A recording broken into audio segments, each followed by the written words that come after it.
My name is Melanie Reiback. I am the CEO and co-founder of Radically Open Security. And the first thing that you need to know about me is that I am a computer hacker.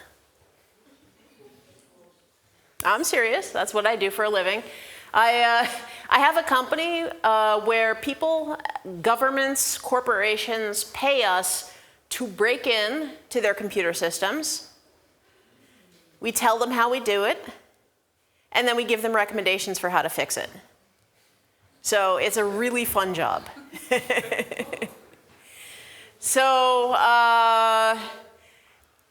One university that will not be named hired us in one time. They said, pretend that you're students and change your grades. Of course, I can't tell you how such a engagement ended because we signed confidentiality clauses, but what I can say is there has never been an assignment where we haven't found issues. So really, I've been in cybersecurity now for 23 years. That's a very long time, at least for the industry. And I also I am an entrepreneur. I actually never really wanted to be, actually. I started really as a computer scientist. So I have a PhD in computer science. I was also a faculty member in computer science at the Vrije Universiteit Amsterdam. So, and I taught computer operating systems and security and those kinds of topics. So, at a certain point, though, I decided to leave academia to see what the industry was doing. And after a while, I noticed that cybersecurity companies sometimes behave badly. So by this, I mean that they do things like build surveillance boxes and sell them to, I should say, developing countries with authoritarian leaders, and if the hacker community, calls them on it and says, hey, you really shouldn't do that, do they stop? No, they just sell that part of the company, right? They also work with intelligence agencies for surveillance purposes. They hack activists because Extinction Rebellion is so frightening. And at the end of the day, you also have a lot of really commercial companies like the big four accountancy firms, right? That also do assignments, but they also tend to work like black boxes and they don't always share their knowledge with the customers, right? So I was working for a while at ING Bank in their cybercrime team. And at one point in time, we had an incident. It's called a denial of service attack, where basically hackers were sending all kinds of internet traffic at our servers and we went completely offline, right? So the board of directors, is panicking. We're in the newspaper. There's political cartoons, about our bank. And what winds up happening is one of these companies, they parachute in and they're like, stand back. We're the experts. We will fix this for you. And I was like, okay, great. Well, if you guys are so elite, then, perhaps I can watch along and try and observe what you're doing so I can learn from this. And then they looked at me and then they said, cybersecurity is hard. And I said, I used to be an assistant professor of computer science specialized in cybersecurity. Why don't you try me, right? But they did things like throwing away history logging, and eventually I just stood next to them and physically looked over their shoulder because that was the one way they couldn't get rid of me. But truth be told, they wanted me to think that, cybersecurity is a dark art. It's black magic. Only they can do it, because, and they want repeat customers, right? And if you keep customers in the dark, then you have to keep hiring in the expensive external consultants. Now, I wasn't very happy with this, particularly because the way that I see cybersecurity is that so much of our lives now is online. Right? I believe that security is a fundamental human right. you know? And it amazes me that privacy also is not one of the Sustainable Development Goals. I think they made a real omission not having that in there. And truthfully, you know, when people just use cybersecurity for getting certain people wealthy, it just makes me really upset, you know, because I really think that, you know, instead cybersecurity really should be used for making the world better. So after this whole incident, I decided, you know what, I really think that I can do things better. So that was when I left the bank to found my cybersecurity company called Radically Open Security. Mind you, this was approximately 10 years ago. Now, I wanted to start a social enterprise in the cybersecurity space. In other words, a company that is social, right? But it's one thing to say your company's social, and it's a whole other thing to actually be social, right? Because these days, what does social enterprise even mean? There is so much greenwashing these days, you know, that the term has become almost meaningless. So I went to my friend Michiel Leenaars from the NLNet Foundation, and I said to him, you know, I want to make my company different, but I don't know how. And he said to me, you know what, Melanie, there's a really interesting construction from the Dutch church. See, sometimes the church wants to do a commercial spin-off. They raise money somehow, and that money goes with a tax benefit back to the church. Now, the most famous example of this in the Netherlands is a language institute known as Regina Caeli, otherwise known as the Nuns of Vught. Now, I'm sure you've never heard of it, but it's actually quite a famous language institute in the Netherlands. Our Queen Maxima, who's originally from Argentina, she learned her Dutch there. So the way that it works is the nuns started the language institute. It raises money by providing great, you know, language services, and then that money went back to the nuns. That's how it worked. So I said, okay, well, you know what I think we can do? We can make our commercial spin-off a cybersecurity company, and we can make our quote-unquote church the NLNet Foundation. And NLNet is a 35-year-old, well, they're actually a funding agency. They started out as the first large internet service provider of the Netherlands. They got purchased by what's now our national telecom company. And the founders, rather than just, you know, taking their money, cashing out, and going to live on Bermuda, you know, instead they created a foundation. And now still to this day, they are giving that money away to open source projects, digital rights initiatives, and anything for an open internet. So basically, it turns out that it doesn't actually have to be a church that is using this so-called fiscal fundraising institution construction. It can actually be any not-for-profit or basically any organization certified to be charitable by the government. But the funny thing about this fiscal fundraising institution, the FFI, is that it requires me to donate 90% of my profits to charity. 90%. Not 5%, not 10%, 90%. And the other 10% is my cash flow buffer, and that's the amount of cash that I need to make payroll every month. So basically what we're doing is we are donating effectively all of our non-reinvested profits to charity. Now, first of all, you know, people would then ask the question, very confused, you know, how does this work? Like, you know, you're trying to create kind of a not-for-profit company, right? And you know, I mean, are you working for free, or do you have people working for you for free, or like how does this whole thing work? And people get confused because when they hear that we're donating 90% of our profits, they think, oh, 90% of our revenue. Big difference, you know, because profits are basically what we have left over after my customers pay me, after I've paid all of my subcontractors, after I have reinvested everything that I need for growth and stability of the company. Because we have things like project management and IT and infrastructure and finance and business development. I'm also useless managerial overhead, right? I mean, this all needs to be paid. And it's only, we can even create reserves for next year if we know that a large expenditure is coming up.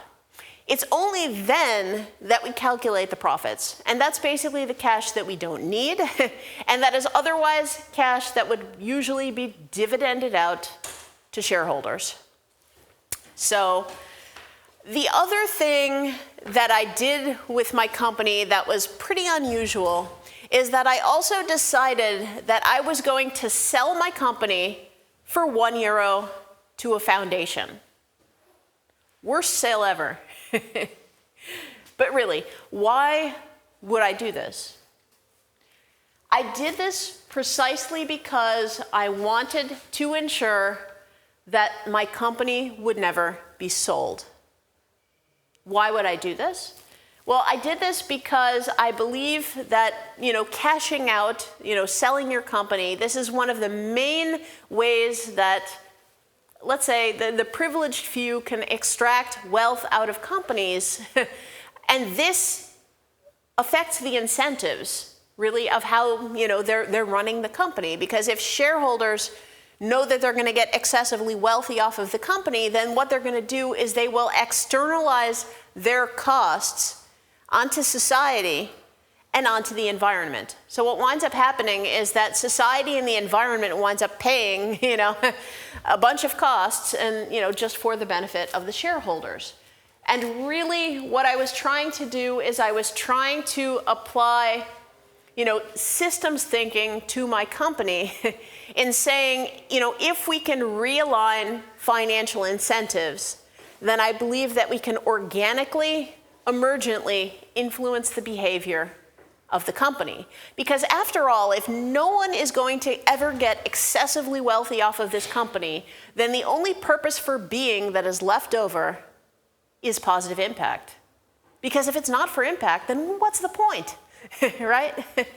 So basically, but when I first started though, mind you, I was a computer scientist and I knew nothing at all about business. Right? And just like most founders who wanted to start something, I went to a startup incubator. And the startup incubator, it was called the Amsterdam Center for Entrepreneurship. And it was very typical, of incubators. They flew in, basically, somebody from Stanford, from California. And, basically, it was a 1-week startup boot camp. And then on day 1, they showed me the slide with the exponential curve on it, right? And they said, do this. And then after that, they told me that selling my business was my definition of success as an entrepreneur. And then after that, then they told me, and by the way, we have some venture capitalists that we would like to introduce you to. And, I was sitting here, looking at this as an outsider, right? Because I'm a technologist, right? I'm not a business person as such. I don't have I don't have an MBA. I don't have an economics degree, right?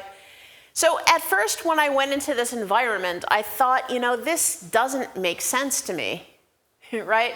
Because, I don't actually want to do all these things. I don't want to sell my company, right? And I'm actually happy with kind of like organic growth. Like I'm not in a big hurry, to grow at all costs. I'd rather just do something comfortable, right? And just build a nice lifestyle company for myself and for the people I'm working with.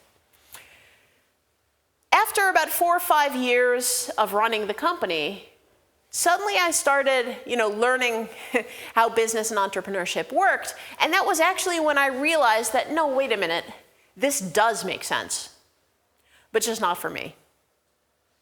I realized at a certain point that the only point of the exponential curve is to get to the exit when you sell the company in a reasonably small amount of time, preferably 3 to 5 years.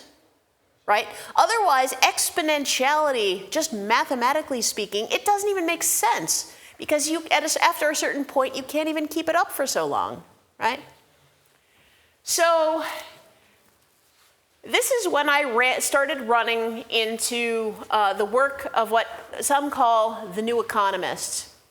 And the very first economist that I had run into, her name was Kate Raworth. So is anyone here familiar, out of curiosity, with Kate Raworth? Can you raise your hand? No one? Okay. So she's really wonderful. She is an Oxford macroeconomist. She used to work for NGOs like Oxfam. And she wrote a great book that's called Donut Economics. She also has a TED Talk, so if you don't have the patience to read her book, you probably have at least 16 minutes for the TED Talk. And in the TED Talk, she says a few things. And the first thing is she asks questions about growth, right? So first of all, if you're considering the growth of companies, we're supposed to be doing this exponential curve. But if you consider nature, things in nature grow a little bit differently. Let's say you consider human life, right? Or a tree, or some other animal. Like, let's take a tree as an example. A tree, at the very beginning of its life, it grows really, really quickly, almost exponentially. But then at a certain point, that growth starts to flatten out. And that at a certain point, that tree stops growing and it starts thriving. Now, if that tree wants to grow further, well, it can't grow further. It's already reached its maximum size. But what it does next is it drops seeds. And then those seeds turn into new little trees. And the question that she asks is, if this is how nature does it, then why is it any different with our businesses? See, there's one thing in nature that grows exponentially forever. It's cancer. And it's toxic to any environment that it's living upon. So why then does this growth model influence how we do business? The other thing also is when we consider growth on the macroeconomic level, the growth of economies. And we tend to measure economic growth in something called gross domestic product, GDP, right? And we all know that GDP is really important. It always needs to be up and to the right, I mean, the GDP determines which countries get into the G20, and also on top of that, the moment that this economic growth starts to flatten out, what happens? Recession, layoffs, suffering, all kinds of bad things. And the question she asks is, well, why? Why is this the case? So she goes on to explain that actually the reason why we cannot flatten the economy is because there is so much financial extraction happening from our economy that it needs to continue growing just to maintain a steady state. Which then begs the question of, well, actually, though, how do we then build such a post-growth economy that can be flat, and yet we're all still okay? Or even going one step further, what about, God forbid, degrowth? How could we actually have an economy that's in economic decline, and we can still thrive? These are hard questions, and they're quite relevant too, because oftentimes we find ourselves in situations of economic decline, whether we like it or not, right? So we need to figure out how to be able to thrive in all of such circumstances. So what we need to understand then is that actually the point isn't even necessarily about growth, but the point is more about the concept of financial extraction. So, financial extraction, financial extraction is the root cause for the necessity of never-ending growth. And the problem is, as the economies grow, it puts pressure on our societies, it puts pressure on our planet, and we should know by now that we cannot keep up doing this for much longer, right? But, great, macroeconomics, this is a nice abstraction, but like, how do we actually really do this in practice? If we want to build a post-growth economy, right, an economy is a meta concept. And economies consist of, well, businesses, right? And consumers and governments and educational institutions, we all collectively form the economy. So if we want to build this so-called, post-growth, financially non-extractive economy, then that begs the question of actually, how do I build a post-growth, financially non-extractive business, right? Or even, how would I build a degrowth business? And this confuses people. People would think, actually, that this is a contradiction in terms. But it doesn't have to be. There is a philosopher and author whose name is Charles Eisenstein. And he's written quite a few books, but one which is particularly brilliant is called Sacred Economics. And in the book, he talks about a lot of things. He talks about currency, he talks about monetary systems, he talks about degrowth. And the way that Charles Eisenstein discusses degrowth is very interesting. He starts by looking at, for example, if you're an entrepreneur and you want to found a company, right? You're going to go, yet again, to the incubator, and then you're going to basically ask them, like, how do I do it? How do I start my company? And what they're going to do oftentimes is they say, well, think about something currently that is non-monetized. So take, for example, non-monetized human relationships or the commons, right?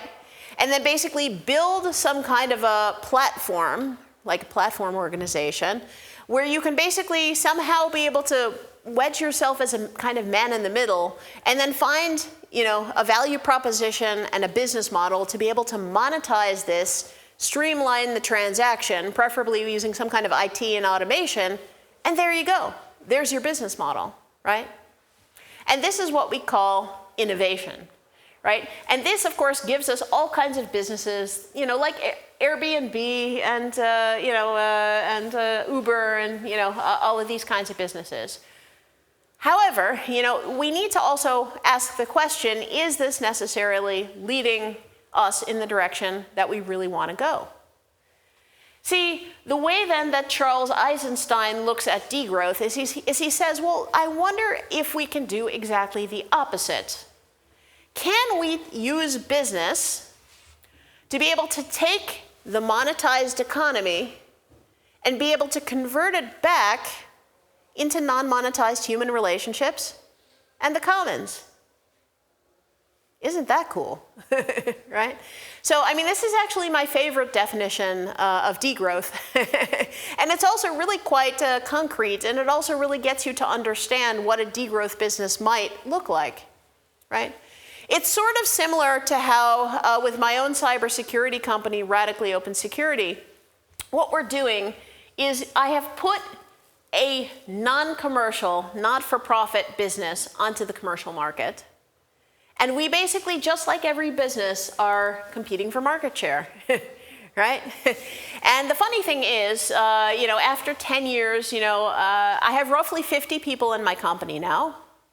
We have had, well over somewhere between 150 and 200 customers, including Google and the European Commission and the Dutch energy grid and banks and insurance companies, telcos, hosting providers, but also SMEs, startups, and also the nonprofit sector. And we actually work for nonprofits, NGOs, and civil society organizations at cost price on a zero margin basis. And roughly 1/3 of my customers are nonprofits. So we basically give them commercial grade cybersecurity services, the same that I give to the EC and to Google, but then for a nice soft price that they're able to afford. And that's really quite wonderful because we've been able to help nonprofits ranging from Oxfam, Greenpeace, the Red Cross, Also little tiny, like Iranian refugees who want to, like, they flee the country and then want to start some webpage talking about the truth in their country, right? And they literally have the world's scariest attacker model. They have a nation state after them, and they have almost no budget. Yeah. So for me, being able to do this with my cybersecurity company, I mean, in a sense, it's kind of a differential pricing model, right? The corporations and governments, they pay the top price, right? And then it's like Robin Hood, and then that basically gets the flywheel spinning, and then we can service all the little guys, for the nice soft price. That's roughly about half of what the commercial players are paying. So, of course, I thought that I was being really original when I started this, but it turns out actually that quite a few people that are way smarter than me came up with these kinds of concepts long before I did. And one of which is the Nobel Prize winning economist named Muhammad Yunus. He invented microfinance, and he started something called the Grameen Bank. And he also he invented something called social business, in which basically, as he defines it, it is a dividend-free company for solving human problems. So solving human problems became very popular, right? However, the dividend-free part, that kind of got swept under the rug. Thus leading to things like extractive microfinance that is, charging, huge interest rates, to those poor people who are the least likely to be able to repay them, right? And even they were having IPOs. Muhammad Yunus got incredibly pissed by all of this. But what's kind of interesting, the whole point, again, was dividend-free, financially non-extractive, right? And he actually came up with two kinds of social businesses. He called them Type 1 and Type 2. A Type 1 social business is a business that, in a sense, is sort of like a vehicle for positive impact. So it does something, and then basically it reinvests all of its profits in ensuring that it can do that good thing the best that it's able to. One example that he created was called Grameen Danone. So basically he partnered together with Danone, the dairy company in France. And what they did is they created yogurt, nutrient-rich yogurt, and they sold it for higher prices in the cities where people had more money. And then he used that to cross-subsidize the yogurt for poorer people in rural areas to ensure that children and other people in the poorer areas, that they could also get that nutrient-rich yogurt, but then also, again, for a softer price that they were able to afford. So that's an example of what he called a Type 1 social business. A Type 2 social business does exactly the same thing, except that if anything is dividended out, it goes to charity. So it turns out that inadvertently, I had accidentally created a Yunus Type 2 social business without realizing it. I didn't find this out until later. But what's really kind of interesting is at a certain point, I realized that business can be one of the most effective forms of activism.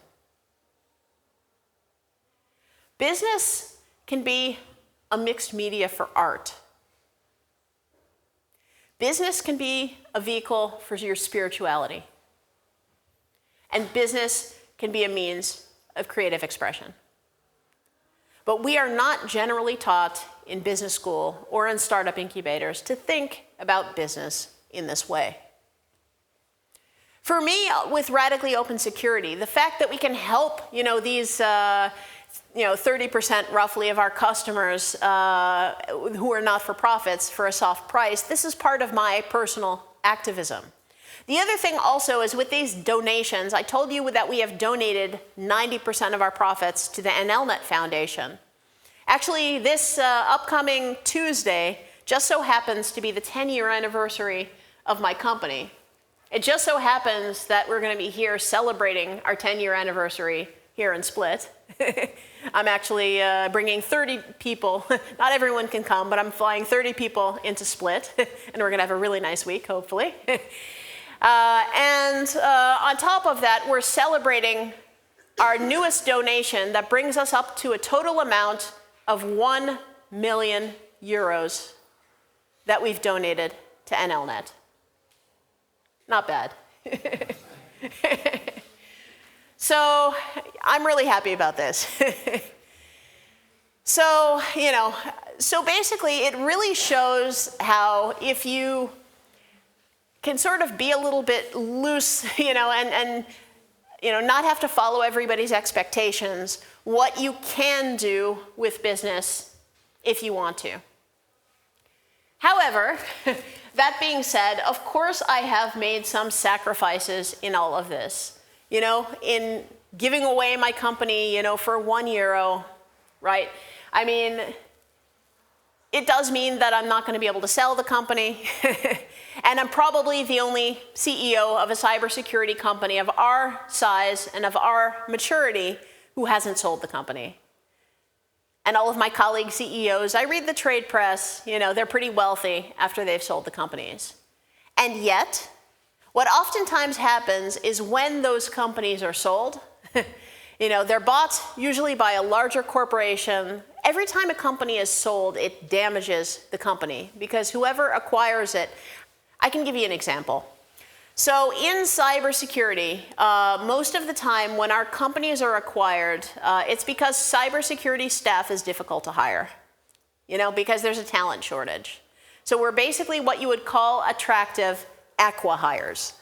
So basically, if you can't hire enough cybersecurity personnel, you just acquire the company and then you're done. But the problem, though, is every time one of these cybersecurity companies is acquired, basically whoever acquires them, they just wanted the personnel, and then whatever product and service that they happen to be working on usually gets discarded. And it's because, that's not the reason why the company was acquired, right? And this is actually value destruction. So, and of course, oftentimes then the company is sold again. There's usually a culture clash between whoever buys it and the original company. Eventually, the senior people who actually were why they wanted to acquire the company in the first place, at a certain point, they're like, yeah, screw this, I'm leaving. And, after a few years, and then certainly after multiple acquisitions, it's almost like that company didn't even exist to begin with. But the problem, though, is every single time some of these executives, they make sales, oftentimes, the finance industry that's helping to facilitate this, executives are getting bonuses, people in finance are getting fees, per transaction on all of this. Again, a small number of people extract money off of it, and then the rest of us, what happens to the rest of us? In order to sell it, things need to look attractive on paper. So what happens to us? Our salaries don't go up, we might get laid off, cutbacks, again, externalized costs. We pay the price for all of this. So, and you can see this in other industries. This is not just unique to cybersecurity. If you also look at, for example, housing, it probably hasn't escaped your attention that housing these days is getting pretty unaffordable. I can't speak for Split or Croatia, but what I can say is in Amsterdam, the house prices have gone completely through the roof. If you want to rent an apartment right now in the Amsterdam city center, you're going to be paying about 2,500 to 3,000 euros per month. Can you imagine? And the reason why this is happening is because people are treating housing like an investment. People are basically just buying up housing because they want to rent it to somebody, or otherwise because they want to put it on Airbnb so that tourists like me can come and pay the top price for it. A small number of people who already have, managed to maximize their assets, but then what happens to the rest of us? And this hurts economies. And this also hurts populations. This really provides citizens from being able to get by, from being able to really have an affordable life. So housing shouldn't be treated like an asset class. It should instead be treated like a fundamental human right. You know, it's the same thing also with other industries too. It's the same thing with education. It's the same thing with agriculture, right? It's the same thing even with food, right?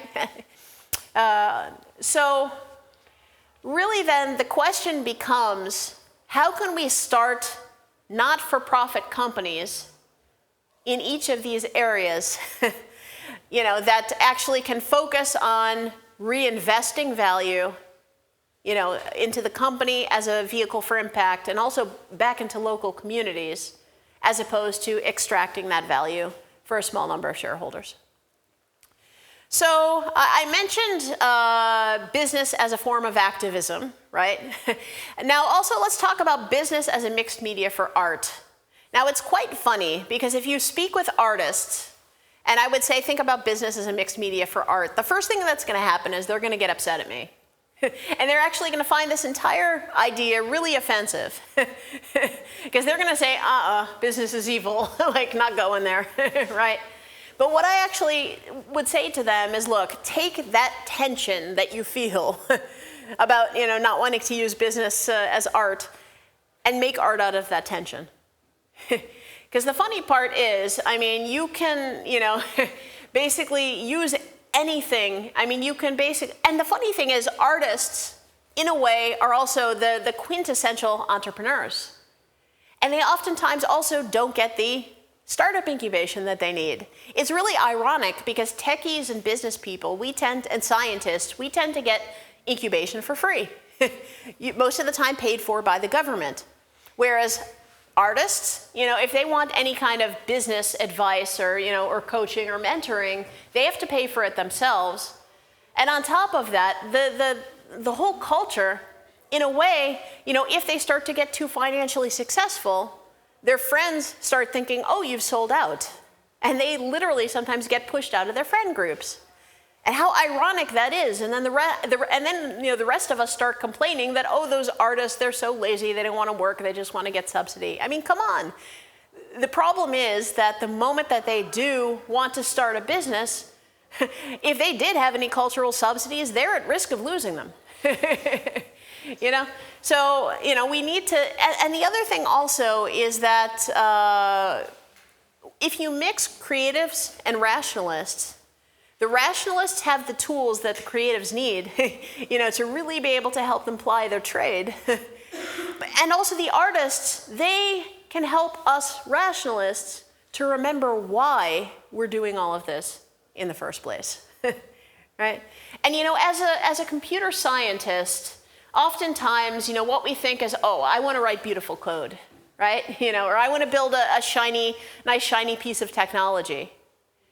But oftentimes we don't stop to think, what is it that I'm building? And what is this beautiful code that I'm writing actually doing?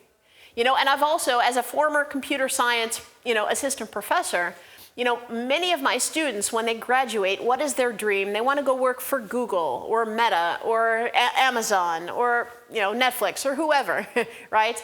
But is this really, again, leading in the direction we want? And why is it that they're not considering starting their own companies, you know, that perhaps could fit them personally a little bit better? Business as a form of spirituality. Now, the moment that I say this, I can already see eyes rolling, you know. But look, I mean, this is not as crazy as it sounds.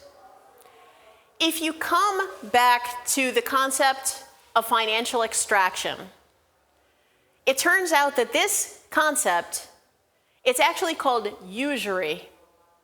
This is biblical. I mean, this stuff goes way back. One example that I can give is, in fact, every major religion pretty much has something to say about business, has something to say about usury, about financial extraction. In Islam, for example, you have the concept of Islamic finance. And what this is financial extraction in Islam is considered to be sinful. So what they do is when they're giving out bank loans, they give interest-free or low-interest loans, you know, because, well, that is better, and basically is more compatible with their religion. Judaism also has similar censures against usury. Christianity does as well. I assume that you all are familiar with the parable of Jesus and the moneylenders, right?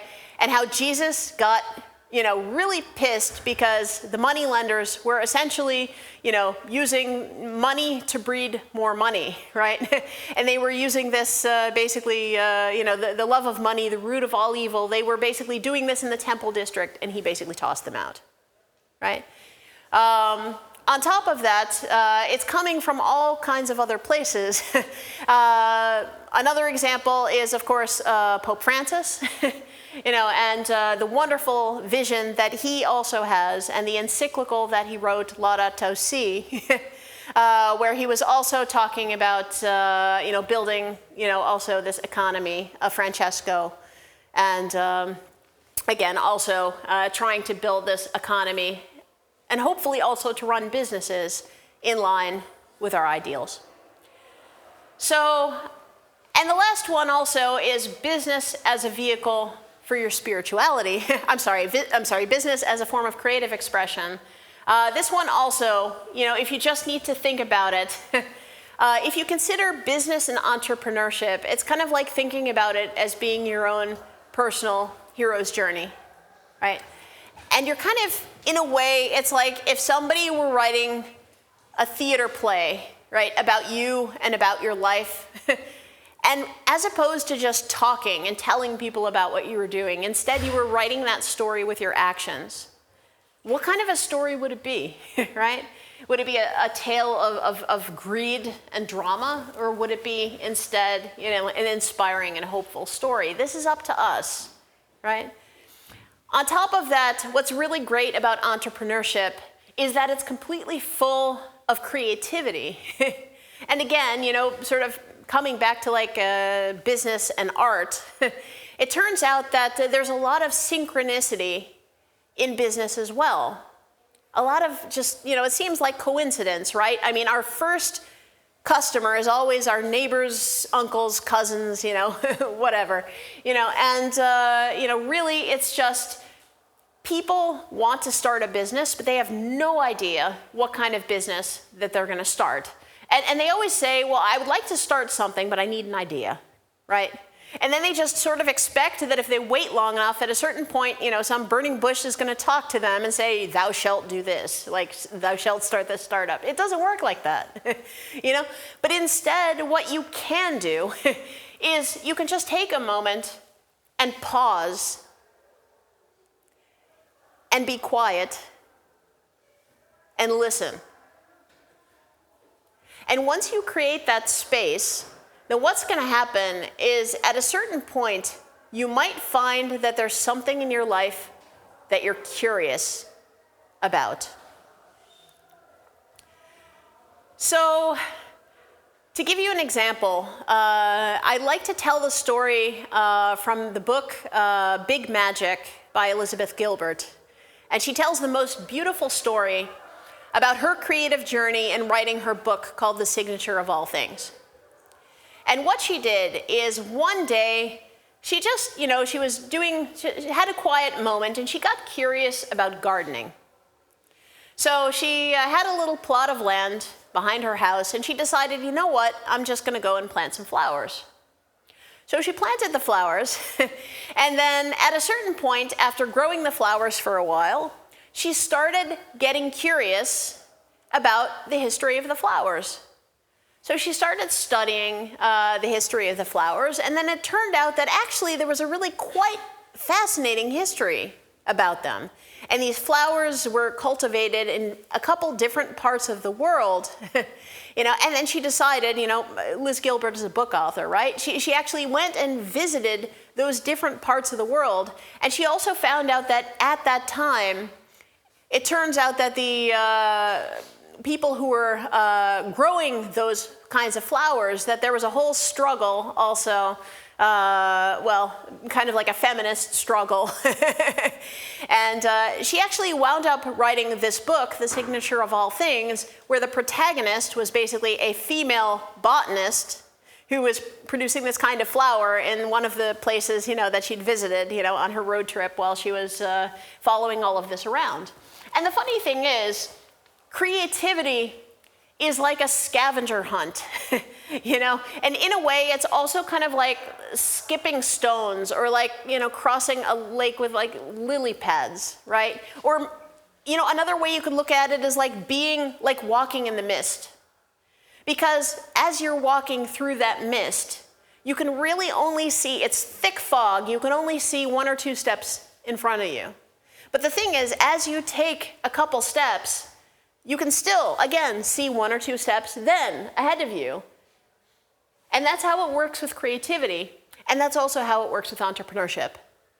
So the truth is that if you are waiting for that idea for your startup, you're going to be waiting a really long time. Because you are probably never going to have that inspiration or really know what it is that you're going to be doing. What you actually need to do is be quiet, listen, and follow what you're curious about. Take steps, iterate, and as you go, things will start to become clear immediately ahead of you. So, and this is what business can be. But again, it's most of the time not what we're taught that business should be, and it's not even what we're encouraged to be building.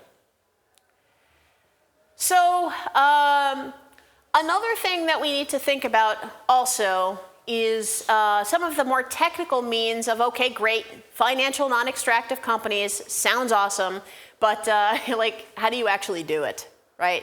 Because, building a not-for-profit company, turns out it's actually kind of hard because companies weren't designed to be not-for-profit, in case you hadn't noticed. So it turns out that there's a couple ways that you can do it. It has a really boring name. It's called asset locks. Forget that I said that. Actually, what it is you can combine all these different tools. You can use things like foundation-owned companies. You can also add these other things called golden shares, which are basically like a single share with veto votes. And the veto can basically prevent the directors from doing certain things with companies, like selling them, or also changing the mission in the statutes and these kinds of things. And the term that we typically use for all of this is called steward ownership.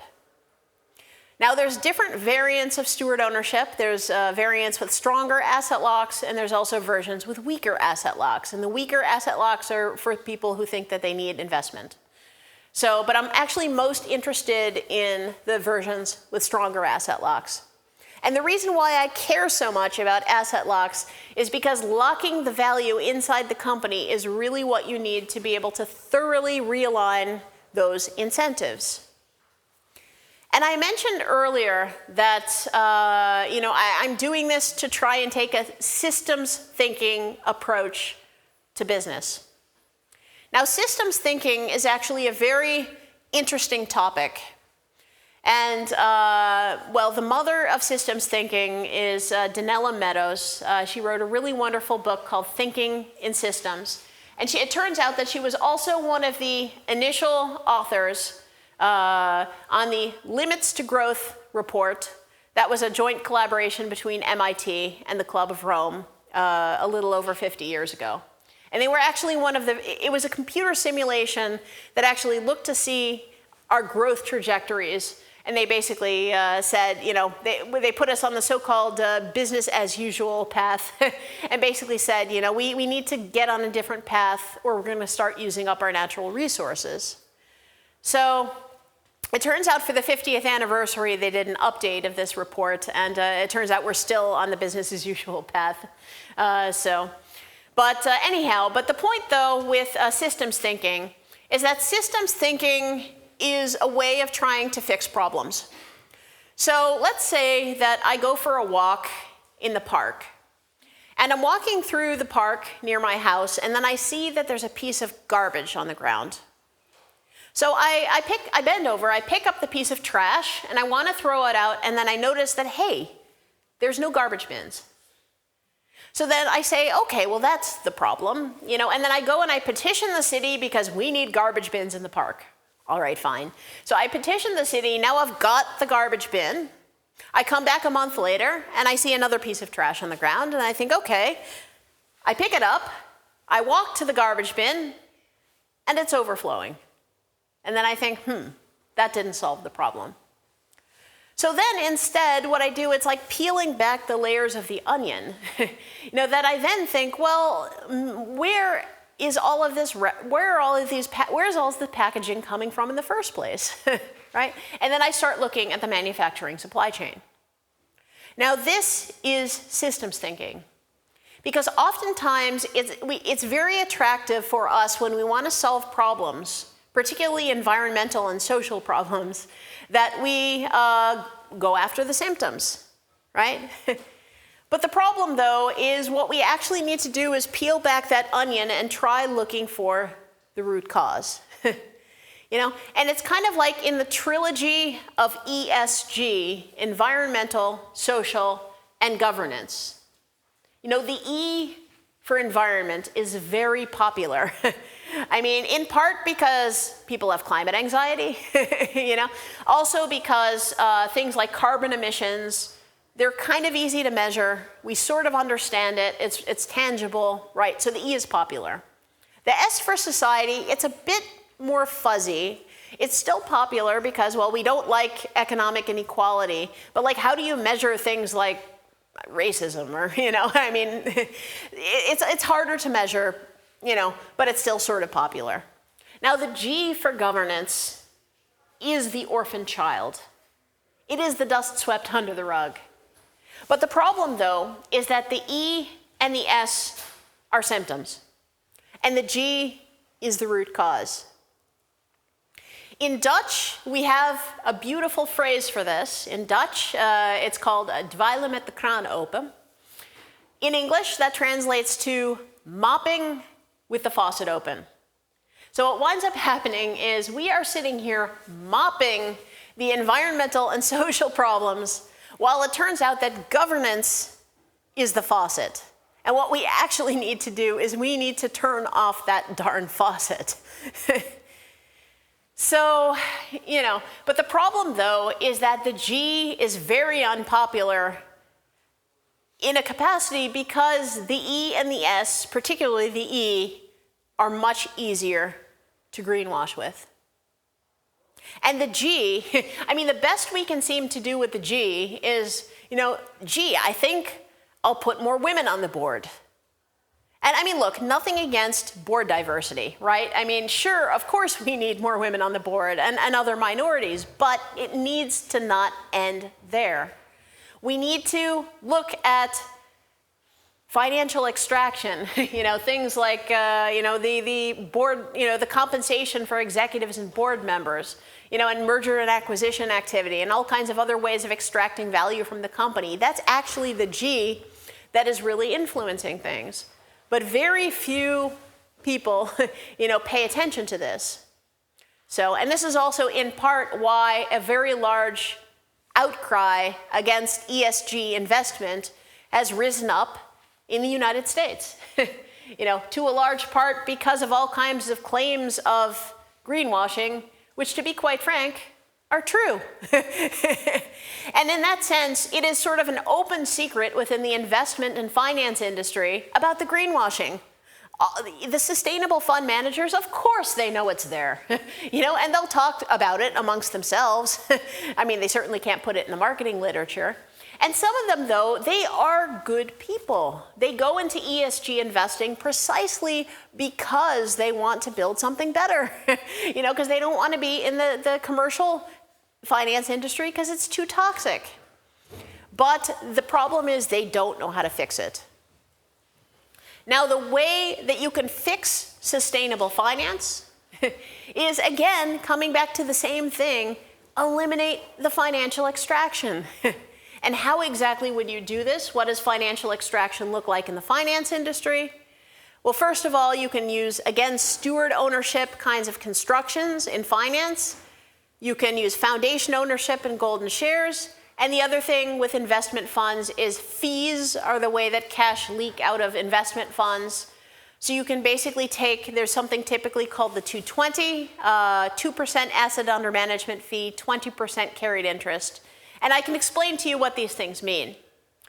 So carried interest. Let's say I'm a venture capitalist. And let's say that you are the founder of my portfolio company, right? So what happens is if your startup grows exponentially and then exits, with 20% carried interest, I get 20% of that. And that is a super powerful motivator for me as a venture capitalist to push you to grow exponentially and exit, right? So what you can say is that carried interest embeds the growth imperative into startups. So if instead you want to build companies that are oriented towards the long term, that can grow organically, and are oriented for impact, then it really is as simple as eliminating that 20% carry. Same thing with the 2% asset under management fee. That's also very extractive, not if you're a small fund manager, but definitely if you're BlackRock or one of the big asset managers. And that can also be reformed to the cost of running the business, assuming middle-class salaries and a pension. And there are fund managers already that are doing this, like Snowball Impact Management in the UK and Purpose Ventures in Germany. So, in other words, what we need to do is we need to reform business and reform the finance industry so we can basically keep the aspects of human organization in a financially self-sustaining way, but at the same time to be able to pull out that financial extraction because it does not need to be there. Anyhow, I think that we're getting close to time where I'm going to need to wrap this up. So I would like to just leave you with a few last thoughts. One of which is after 4 or 5 years of running Radically Open Security, and also making all these donations, founders started coming up to me and saying, "Hey, Melanie, great company you've got there. Can you help me to build something similar?" So that was when I started Nonprofit Ventures, which is a startup incubator for, basically focused on nonprofit entity forms, steward ownership, and cross-subsidizing charity with your profits. You would think, well, how many founders are as crazy as me, to want to do this kind of thing? Turns out, quite a lot. We've run 4 cohorts through the program. We've incubated almost 60 startups. And in fact, this upcoming week, we're right about to open our call for applications for the 5th cohort. So if any of you are interested. The second thing also is I took the material from the incubator, generalized it a bit, and created a class at the University of Amsterdam Business School called Post Growth Entrepreneurship. This class, I've already taught it for the 2nd year to 120 third-year bachelor students. It's part of the economics and sustainability minor.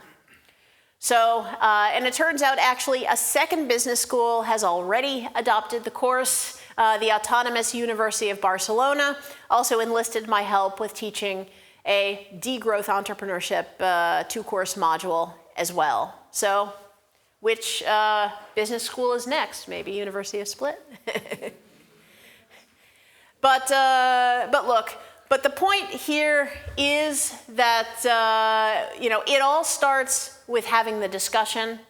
It starts with the discourse, because it turns out that there's tools that we can use that most people don't even know exist. And these days, it's super easy to be angry.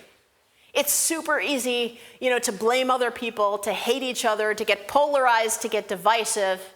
It's far more productive to build things. Yet people can't make the decision to embrace and use these new tools until they first know that they exist. So what I can say is, first of all, educate yourself. If you are interested in learning more, of course, a 1-hour lecture is very short, But I also recorded my Post Growth Entrepreneurship class at the University of Amsterdam. I hired in a professional film crew and gave the videos to a professional editor. And I put the videos online on YouTube for free with a Creative Commons license. So I would say anyone who is interested in seeing these videos, you can go to the YouTube channel of Nonprofit Ventures.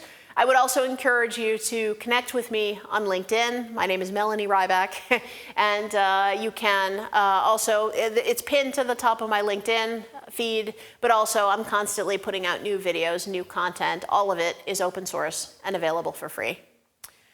So with that, if anyone has any questions, I would certainly be happy to take them. And for the rest, I appreciate your time and attention. Thank you so much.